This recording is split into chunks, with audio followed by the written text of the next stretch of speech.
Hi friends, welcome to Latha Creations. வாங்க இன்றைக்கி நம்ம சேனலில் ஒரு சூப்பரான ஒரு மட்டன் குழம்பு நான் எப்படி வைக்கிறேன் அப்படிங்கிறத தான் வீடியோவாக போட்டிருக்கேன். வாங்க வீடியோவை கண்டினியூ பண்ணலாம். நான் அந்த மட்டன் குழம்புக்கு ஒரு 1/2 கிலோ அளவு மட்டன் எடுத்திருக்கேங்க. நல்ல எலும்பில்லாத இளங்கறியாக தான் இருந்தது. கறியே ரொம்ப சாஃப்டாக இருந்தது. அதை கழுவுறதுக்காக கொஞ்சம் மஞ்சத்தூள், அதாவது ஒரு சின்ன ஸ்பூனில் ஒரு ஸ்பூன் மஞ்சத்தூள் போட்டு அதை நல்லா பெரட்டி எடுத்துட்டு ஒரு 3 கழுவி எடுத்துக்கிட்டேங்க. நல்லா கழுவிட்டு குக்கரில் எடுத்து போட்டுக்கிட்டேன். அதை குக்கரில் போட்டுட்டு நம்ம வேக வைக்கும்போது அதுக்கு போடுறதுக்காக சின்ன வெங்காயம் ஒரு 7-8 சின்ன வெங்காயம் எடுத்து உரித்து வச்சுக்கிட்டேன். அதுக்கப்புறம் பூண்டு, இஞ்சி இதெல்லாம் நல்லா இஞ்சி எல்லாம் தூள் சீவிட்டு பூண்டு உரித்து வச்சுட்டு சின்ன வெங்காயம், இஞ்சி, பூண்டு எல்லாத்தையும் கழுவி எடுத்துட்டு நல்லா அந்த மிக்ஸி ஜாரில் போட்டாச்சு. அப்புறம் அது கூட 2-3 முந்திரி பருப்பு அதுவும் போட்டிருக்கேன். இஞ்சியை நல்லா கட் பண்ணி போட்டுட்டு ஒரு 2-3 முந்திரி பருப்பு எடுத்து அதையும் போட்டுட்டேங்க. அப்புறம் அது கூட கொஞ்சம் மிளகு, அப்புறம் கொஞ்சம் சீரகம். ஏன்னா நான் குழம்பு மிளகாத்தூள்லேயே எல்லாமே அதிகமாக தான் போட்டு அரைச்சிருக்கேன். அதனால கொஞ்சம் மிளகு எடுத்திருக்கேன், கொஞ்சம் சீரகம் எடுத்துகிட்டு எல்லாத்தையும் மிக்சியில் போயிட்டு நல்லா அரைச்சி எடுத்துகிட்டு வந்துட்டேன். அரைச்சி எடுத்துகிட்டு நம்ம இந்த கழுவி வச்சுருக்கோம் இல்லையா கறி மட்டன், அதுலேயே அதையும் போட்டுட்டு கொஞ்சம் கறி வேகிற அளவுக்கு தேவையான அளவு தண்ணியும் விட்டுட்டு, ரொம்ப தண்ணி விட்டோம்னாலும் அந்த விசில் மேலே வந்துருச்சுன்னா அந்த வேகிற எசன்ஸ் எல்லாம் போயிடும். அதனால் கம்மியாக, அதாவது அடிப்பிடிக்காத அளவுக்கு கம்மியாக தண்ணி விட்டு அதுக்கப்புறம் ஒரு ஸ்பூன் மஞ்சத்தூள் போட்டு நல்லா கிளறி விட்டுட்டு அது கூடயே ஒரு தக்காளி, நல்ல பெரிய சைஸ் தக்காளி ஒன்று போட்டுட்டு அப்புறம் அது கூடவே 2 பச்சை மிளகா, நல்ல பெரிய பச்சை மிளகா போட்டு வேக வச்சோம்னா நல்லா டேஸ்ட்டாக இருக்கும், வாசமாகவும் இருக்கும் சொல்லுவாங்க. அந்த பச்சை மிளகா ஃப்ளேவர் அந்த வேகும்போதே அந்த கறியில் இறங்கிடும். அதனால் அது ரொம்ப டேஸ்ட்டாக இருக்கும்னு சொல்லிட்டு எப்போவுமே நான் வேக வைக்கும்போதே தக்காளி, ஒரு பெரிய வெங்காயம் போட்டு வேக வைப்பேன். இன்றைக்கி சின்ன வெங்காயம் போட்டு அரைச்சதுனால தக்காளி, பச்சை மிளகா மட்டும் போட்டு நல்லா இது பண்ணிவிட்டு உப்பு கூட கொஞ்சமாக போடலாம். ஆனால் நான் இன்றைக்கி உப்பு போடலை. நம்ம கறியில் உப்பு சேரணும்னா கொஞ்சம் லைட்டாக, அதாவது ரொம்ப போடக்கூடாது, கொஞ்சம் உப்பு போட்டு கூட வேக வைக்கலாம். நான் இன்றைக்கி உப்பு போடாமல் தான் வேக வச்சுருக்கேன். வேக விட்டு அடுப்பில் தூக்கி வச்சுட்டு ஒரு 7-8 விசில் அளவுக்கு நல்லா வச்சிடலாம். அது பாட்டுக்கு கறி வெந்துருச்சு, வெந்துட்டு இருக்கட்டும். அது கூட போடுறதுக்காக ஒரு 2 பெரிய சைஸ் உருளைக்கிழங்கு எடுத்திருக்கேங்க. எனக்கு இந்த மட்டன் குழம்புனாவே அந்த மட்டன் சாப்பிட்றத விட அந்த மட்டனில் போகிற உருளைக்கிழங்கு சாப்பிட்றது தாங்க எனக்கு ரொம்ப ரொம்ப பிடிக்கும். எத்தனை பேருக்கு இந்த மாதிரி மட்டனில் போகிற உருளைக்கிழங்கு பிடிக்குங்கிறத நீங்கள் கமெண்ட்டில் சொல்லுங்கள். இது கழனி தண்ணி. எப்போவுமே நான் அரிசி கழுவுனேன்னா அந்த முதல்ல கழுவுற தண்ணியை எப்போவுமே ஊற்றிடுவேன் கீழே. 2வது கழுவுற தண்ணியை நான் காய் கழுவுறதுக்கு இதுக்கெல்லாம் யூஸ் பண்ணிக்கிடுவேன். ஏன்னா நான் அதிகமாக இந்த கேன் தண்ணியில் தான் சமைக்கிறேன். அதனால் நம்ம சிக்கனமாக சமைக்கணுங்கிறதுக்காக நான் வெளி தண்ணியிலலாம் ரொம்ப கழுவ மாட்டேன், வெளி வாட்டர்லாம். அதனால் இந்த தண்ணியிலேயே முக்கால்வாசி எல்லாமே கழுவுறதுனால நான் அப்படி தான் யூஸ் பண்ணிக்கிடுவேன்.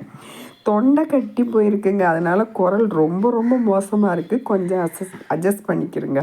ஓகே, நல்லா வெந்துருச்சுங்க. ஒரு 8 விசில் விட்டு இறக்கிட்டேன். சூப்பராக வெந்துருச்சு பாருங்கள். அதில் போட்ட பச்சை மிளகா, தக்காளி எல்லாமே நல்லா வெந்துருச்சு. அதுக்கப்புறம் நம்ம இறக்கிட்டு குக்கர் மூடியை திறந்ததுக்கப்புறம் தேவையான அளவு உப்பும் போட்டு நல்லா கிளறி விட்டுட்டு அப்புறம் நம்ம அதுலேயே மிளகாப்பொடி, நான் சமயத்தில் என்ன பண்ணுவேன்னா மிளகாத்தூளும் நம்ம அதுலேயே போட்டுருவேன். எப்போவுமே நம்ம குழம்பு மிளகாத்தூள் எல்லாமே ஒன்றா தான் அரைச்சி வச்சுருப்பேன். அதனால் குழம்பு மிளகாத்தூள் இறக்கணுன்னா அந்த ஆவியோடையே நான் எப்பவும் போட்டுருவேன். இன்றைக்கி நான் அதில் போடலை. இன்றைக்கி நான் தாளிக்கும் போது போட்டுக்கலாம் அப்படின்னு சொல்லிட்டு விட்டுட்டேன். வாங்க, அதுக்கப்புறம் அது அப்படியே இருக்கட்டும். சட்டியை காய வச்சுட்டு நம்ம பிரியாணி ஸ்பைசஸ் இருக்கு இல்லையா, பட்டை, 2 லவங்கம், 2 ஏலக்காய், சோம்பு இதெல்லாம் போட்டு நல்லா பொரிஞ்சதுக்கப்புறம் நம்ம நறுக்கி வச்சுருக்கிற ஒரு பெரிய சைஸ் வெங்காயம், அதுக்கப்புறம் கருவேப்பில்லை இதெல்லாம் போட்டு நல்லா வதக்கி விட்டுட்டு அப்புறம் 2 தக்காளி, நம்ம ஒரு தக்காளி தான் போட்டு கறியில் வேக வச்சுருக்கோம் மட்டனில். அதனால் நல்லா 2 பெரிய சைஸ் தக்காளி எடுத்து அதையும் நறுக்கி வச்சுருந்தேங்க. அதையும் போட்டு நம்ம வெங்காயம் நல்லா வதங்கினதுக்கப்புறம் நம்ம அந்த தக்காளியும் போட்டு நல்லா வதங்கிக்கலாம். அதுக்கப்புறம் நம்ம கொஞ்சம் கறியில் கொஞ்சம் தானே உப்பு போட்டிருக்கோம் இல்லையா, அதனால் இந்த தக்காளி வதங்கிறதுக்காக கொஞ்சம் உப்பு போட்டுக்கலாம்.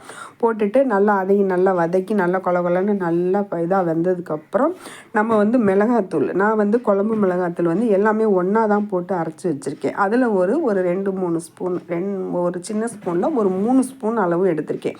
நம்ம அதையும் போட்டு நம்ம அந்த எண்ணெயிலேயே போட்டு வதக்கிக்கலாம்.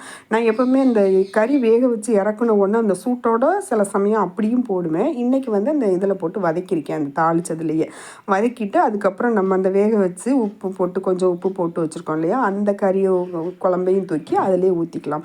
ஊற்றிட்டு நம்ம அதை கிளறி விட்டுட்டு நமக்கு எவ்வளோ குழம்பு தேவையோ அந்த தேவையான அளவு தண்ணியும் ஊற்றி கலந்துட்டு நம்ம வெட்டி வச்சுருக்கிற உருளைக்கிழங்கையும் நம்ம அதிலே போட்டுக்கலாம். ஏன்னா முன்னாடியே நம்ம உருளைக்கிழங்கு போட்டோம்னா உருளைக்கிழங்கு வந்து ரொம்ப குழஞ்சி போயிடும். அதனால் வந்து கொஞ்சம் அந்த தாளித்து ஊற்றும் போது நம்ம போட்டோம்னா அந்த உருளைக்கிழங்கு வேகாது. அதனால நம்ம குழம்பு அந்த குழம்பு கூட்டி ஊற்றினோன்னா அதுக்கப்புறம் அந்த உருளைக்கிழங்கு போட்டோம்னா கொஞ்சம் நல்லா குழஞ்சது மாதிரி இருக்கும். எனக்கு அந்த உருளைக்கிழங்கு வந்து கறியில் போட்ட உருளைக்கிழங்கு சாப்பிட ரொம்ப ரொம்ப பிடிக்குங்க. கறியை விட நான் விரும்பி சாப்பிட்றது மட்டன் குழம்புல போட்ட உருளைக்கிழங்கு தான். அதுவும் மட்டன் குழம்பு வந்து சாப்பாட்டில் சாப்பிட்றத விட எனக்கு வந்து இட்லிக்கு வச்சு சாப்பிட்றதுக்கு ரொம்ப ரொம்ப பிடிக்குங்க. மட்டன் குழம்பு வச்சேன்னாவே நான் வந்து ஒரு ஈடு இட்லியாவது ஒரு தட்டு இட்லியாவது எப்படியாவது ஊற்றிடுவேன். காலையிலையோ இல்லை நைட்டோ அந்த இட்லி ஊற்றிடுவேன். மத்தியானம் கறி குழம்பு வைக்கிற மாதிரி இருந்தால் நைட்டுக்கு இட்லி ஊற்றி அந்த கறி குழம்பு வச்சு சாப்பிட்டுவேன். அதனால் எனக்கு இந்த இட்லி மட்டன் குழம்பு காம்பினேஷன் ரொம்ப ரொம்ப பிடிக்கும். உங்களுக்கு பிடிக்குமா அப்படிங்கிறதையும் கமெண்ட்டில் சொல்லுங்கள். ஆனால் மட்டன் விற்கிற விலைக்கு நம்ம அடிக்கடிலாம் மட்டன் வாங்க முடியாதுங்க. எப்போயாவது ஒரு வாட்டி தான் மட்டன் வாங்கிக்கிற மாதிரி இருக்கும். ஓகே, குழம்பு நம்ம தேவையான அளவு குழம்பு கூட்டி வச்சுட்டு நம்ம அதுக்கப்புறம் தேங்காய் அரைச்சி ஊற்றிட்டேங்க நான் அதுலேயே. மெயினாக வந்து மட்டன் குழம்புக்கு தேங்காய் ஊற்றினா தான் அந்த டேஸ்ட்டு சூப்பராக இருக்கும். நான் எப்போவுமே தேங்காய் நிறையா ஊற்றி தான் வைப்பேன். குழம்பு கொதிச்சிருச்சு, தேங்காயும் ஊற்றி தட்டு போட்டு கொஞ்சம் நேரம் மூடி வச்சிடலாம். மூடி வச்சுட்டு எடுத்து திறந்து பார்த்தா செம வாசனை சூப்பராக இருக்கும். எனக்கு எப்போவுமே நான் இந்த ஸ்டைலில் தான் எப்போவுமே நான் வந்து மட்டன் குழம்பு வைக்கிறேன். நீங்கள்லாம் எப்படி வைக்கிறீங்க அப்படிங்கிறது எனக்கு தெரியல. நான் எப்போவும் எப்படி மட்டன் குழம்பு வைப்பேனோ அதைத்தான் நான் வந்து இன்றைக்கி வீடியோவாக போட்டிருக்கேன். நான் வச்ச மட்டன் குழம்பு ஸ்டைல் பிடிச்சிருந்துச்சுன்னா நீங்களும் ட்ரை பண்ணி பாருங்கள். இந்த வீடியோ பிடிச்சிருந்தா எனக்கு ஒரு லைக் பண்ணுங்கள். போன வாரம் கோயிலுக்கு போயிட்டு மழையிலேயே சின்ன பிள்ளைத்தனமாக நனைஞ்சிக்கிட்டு வந்ததோட விளைவு தொண்டை நல்லா கட்டிக்கிச்சுங்க. கேட்குறதுக்கே குரல் ரொம்ப கொடூரமாக இருக்குது. இருந்தாலும் அதோட சரி வாய்ஸ் கொடுக்கலாமேன்னு சொல்லிவிட்டு வாய்ஸ் கொடுத்துட்ருக்கேன். என்னோடய மட்டன் குழம்பு ஸ்டைல் இது தாங்க. இந்த மாதிரி நான் வைக்கிற மட்டன் குழம்பு ஸ்டைல் பிடிச்சிருந்தா ஒரு லைக் பண்ணிவிடுங்க. நெக்ஸ்ட் வீடியோவில் பார்க்கலாம். ஓகே, பாய்.